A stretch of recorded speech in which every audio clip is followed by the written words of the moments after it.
दोस्तों, दुनिया में कई जगह लोगों ने जब अलग अलग तरह के यूएफओ यानी कि अनआइडेंटिफाइड फ्लाइंग ऑब्जेक्ट अर्थ के एयर स्पेस में देखे, तब ये एलियन वाली बात पूरी दुनिया में फैलने लगी। अब ये फ्लाइंग ऑब्जेक्ट्स कहां से आए, कहां गए, किसी को कुछ नहीं पता।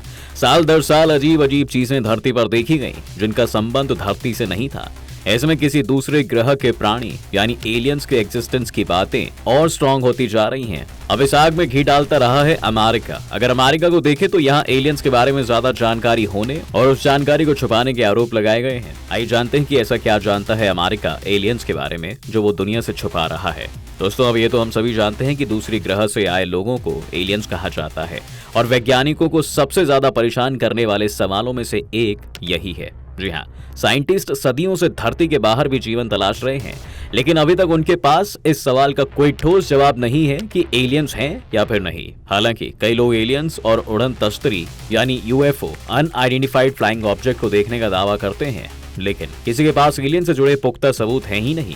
कई साइंटिस्ट और रिसर्चर्स का मानना है कि अमेरिका के पास एलियन से जुड़े राज हो सकते हैं। कई कॉन्स्पिरेसी थ्योरी में दावा किया जाता है कि अमेरिकी सरकार को एलियंस के बारे में काफी कुछ पता है। उसका एलियंस के साथ गुप्त समझौता भी है और एलियंस ने उसे उन्नत किस्म की टेक्नोलॉजी भी दी है। अब सवाल उठता है कि अमेरिका पर एलियन से जुड़ी जानकारियां छिपाने का आरोप क्यों लगते हैं। तो इसका जवाब जानने के लिए हमें चलना होगा साल 1947 की गर्मियों में। न्यू मैक्सिको के रॉसवेल इंसिडेंट में एक चरवाहे ने भेड़ चराते वक्त खेत में अजीब सा चमकता हुआ मलबा दिखा। इसमें metal road, plastic foil reflectors और एक भारी चमकदार कागज जैसी चीजें शामिल थीं। चरवाहे को कुछ समझ नहीं आया तो उसने इसकी जानकारी पुलिस को दे दी, जिसके बाद ये खबर जंगल में आग की तरह फैल गई। अमेरिकी आर्मी वहां पहुंची और मलबे को अपने साथ ले गई। सेना ने यहाँ तक बयान दे दिया कि उन्हें जो मटेरियल मिले हैं उनका संबंध यूएफओ से है, लेकिन अगले ही दिन आर्मी ऑफिसर अपनी बात से पलट गए। उन्होंने दावा किया कि वह मलबा एक बैलून का है जिसे मौसम संबंधी जानकारियां जुटाने के लिए उड़ाया गया था। इसकी फोटो भी अखबार में छपवाई गई, लेकिन जिन लोगों ने कथित यूएफओ क्रैश का मलबा देखा था उनका कहना था कि ये वो मलबा नहीं है जो खेत में मिला था। कई लोगों ने दावा किया कि वह मलबा एलियन स्पेसक्राफ्ट का था। जी हाँ, हालांकि आर्मी अफसर अपने गुब्बारे वाले बयान पर डटे रहे। अमेरिकी सरकार ने भी बाद में बकायदा बयान जारी करके मलबे को एलियन स्पेसक्राफ्ट बताने वाले दावों को खारिज कर दिया। लेकिन लोगों का सवाल था कि आखिर आर्मी अफसरों ने अपने बयान क्यों बदले, असल मलबे और अखबार में छपे मलबे की तस्वीरें अलग अलग क्यों थीं? वैसे अमेरिका और एलियंस का जिक्र छिड़ने पर एक जगह का नाम खास तौर पर आता है, एरिया 51। दरअसल एरिया 51 असल में एलियन से जुड़ी कई कॉन्स्पिरेसी थ्योरी का सेंटर है। यह अमेरिका का सीक्रेट मिलिट्री बेस है। सेकेंड वर्ल्ड वॉर से यही अमेरिका अपने सबसे उन्नत किस्म के हथियार बनाता आया है। इसमें खतरनाक मिसाइलों से लेकर जासूसी विमान तक सब कुछ शामिल है। शायद यही वजह है कि अमेरिकी सरकार ने एरिया 51 को काफी सीक्रेट रखा हुआ है।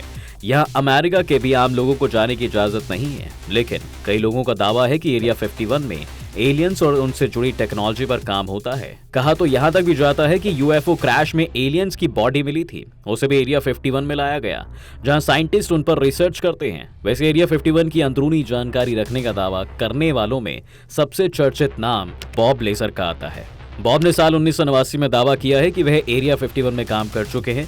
उन्हें सरकार ने एलियन स्पेसक्राफ्ट पर काम करने के लिए हायर किया था। अगर एरिया 51 में एलियन टेक्नोलॉजी होने के दावे होते हैं तो उनकी एक बड़ी वजह है स्टील्थ फाइटर। दरअसल अमेरिका शीत युद्ध के दौरान सोवियत संघ की जासूसी करना चाहता था। उस वक्त सैटेलाइट जैसी चीजें नहीं थी। तत्कालीन अमेरिकी राष्ट्रपति ड्वाइट आइजनहावर ने 1953 में मिलिट्री को भारी भरकम बजट देकर ऐसा जासूसी विमान बनाने को कहा जो रडार और एंटी एयरक्राफ्ट मिसाइल की पकड़ में न आए। दोस्तों, अमेरिका ने अपना पहला ताकतवर जासूसी विमान भी बनाया, U-2। ये काफी तेज था, फिर भी सोवियत संघ ने उसे मार गिराया। अब सरकार ने आर्मी पर दबाव बनाया कि वह ऐसा जासूसी विमान बनाए जिसे मार गिराना नामुमकिन हो। इस तरह बना लॉकहीड SR-71 ब्लैक बर्ड। जी हाँ, जो आज भी दुनिया का सबसे तेज उड़ने वाला स्पाई प्लेन है।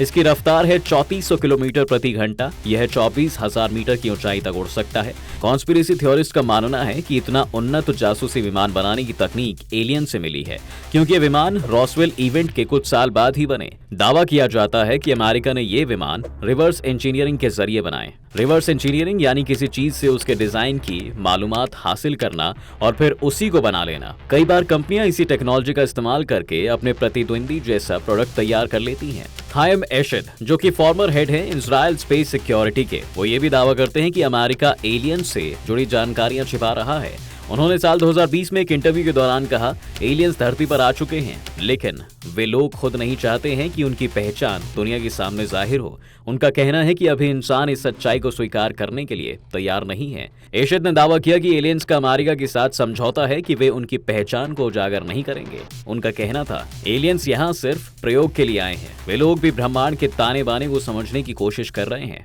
एशद ने यहाँ तक कहा कि अमेरिका के पूर्व राष्ट्रपति डोनाल्ड ट्रंप इसके बारे में जानते थे और वह इसका बड़ा खुलासा भी करने वाले थे, लेकिन उन्हें यह कहकर रोक लिया गया कि इससे दुनिया भर में दहशत फैल जाएगी। एशद की बातों की तस्दीक कुछ हद तक डोनाल्ड ट्रंप के एक इंटरव्यू से भी होती है दोस्तों। जी हाँ, इसमें उन्होंने कहा था, मैं अपने परिवार को भी नहीं बताने वाला कि बतौर राष्ट्रपति मैंने एलियंस के बारे में क्या जाना है, लेकिन वह जो कुछ भी है बड़ा दिलचस्प है।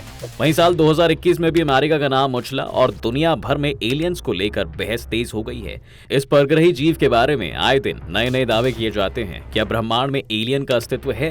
वैज्ञानिक सालों से इस सवाल का जवाब तलाशने की कोशिश कर रहे हैं, लेकिन अभी तक उन्हें कोई सफलता नहीं मिली है। अब इस बीच अमेरिकी रक्षा मंत्रालय पेंटागन ने एलियन को लेकर बड़ा खुलासा किया है, जिससे दुनिया हैरत में पड़ गई है। पेंटागन के खुलासे पर दुनिया भर के वैज्ञानिक और लोगों को यकीन नहीं हो रहा है और अमेरिकी रक्षा मंत्रालय की इस बात को मानने को तैयार नहीं है। लोगों का कहना है कि एलियन और एलियनशिप यानी कि यूएफओ की जानकारी अमेरिका छिपा रहा है। इससे पहले भी अमेरिका पर एलियन की जानकारी छिपाने के आरोप लगते रहे दोस्तों। पेंटागन की तरफ से जांच की गई है, जिसके बाद उसने कहा है कि अभी तक अंतरिक्ष से आने वाले एलियन और यूएफओ के कोई सबूत नहीं मिले हैं। अमेरिकी रक्षा मंत्रालय पेंटागन का कहना है कि साफ हो गया है कि धरती पर एलियन कभी नहीं आए हैं। इसके साथ ही ना ही एलियन यानो यानी कि यूएफओ ने धरती पर किसी कोने में क्रैश लैंडिंग की है। पेंटागन में बनाए गए all domain anomaly resolution office यानी कि AARO के डायरेक्टर की राय इसके उलट है। उनका कहना है कि हो सकता है कि धरती पर एलियन आए हो, लेकिन साइंटिफिक तरीके से जांच करने की जरूरत है। उनका कहना है कि बिना सबूतों के नहीं माना जा सकता है कि एक्स्ट्रा टेरेस्ट्रियल लाइफ है। उनका कहना है कि हम लगातार ऐसी चीजों की जांच कर रहे हैं। उनका कहना है कि बिना सबूत कैसे मान लिया जाए कि एलियन आए थे। शॉन कर्कपैट्रिक ने कहा है कि फिजिसिस्ट के तौर पर हमें साइंटिफिक तरीके से हर चीज की जांच करनी होती है। एलियन मामलों में भी इसी तरह से जांच करेंगे। डेटा और साइंटिफिक मेथड के हिसाब से सही निर्णय होगा। All domain anomaly resolution office का गठन अमेरिकी मिलिट्री कैंपों, रेस्ट्रिक्टेड एयर स्पेस और इंपॉर्टेंट प्लेसेस पर एलियन या किसी रहस्यमय वस्तु के आने की जांच के लिए ही किया गया है दोस्तों, ताकि अमेरिका सैन्य ऑपरेशंस और राष्ट्रीय सुरक्षा को कोई खतरा पैदा ना हो। अमेरिका ने बीते साल एक सरकारी रिपोर्ट जारी की थी। इस रिपोर्ट में बताया गया था कि 2004 तक 140 मामलों की जानकारी मिली थी। इसमें एलियन और एलियन स्पेसशिप यानी कि यूएफओ को देखने की बात कही गई है। अमेरिकी मिलिट्री ने इन घटनाओं की रिपोर्ट दी थी। अब अमेरिका ने इस प्रक्रिया को अनआइडेंटिफाइड एरियल फिनोमिना यानी कि यूएपी का नाम दिया है। इस तरह की 143 घटनाएं अलग अलग स्थानों पर हुई थी। इससे पहले साल 1969 में प्रोजेक्ट ब्लू बुक नाम की भी ऐसी ही जांच शुरू हुई थी। इसमें 12,618 बार यूएफओ नजर आए थे। दोस्तों, आपको क्या लगता है कि क्या सच में एलियंस होते हैं? हमें अपनी राय कमेंट सेक्शन में जरूर बताएं।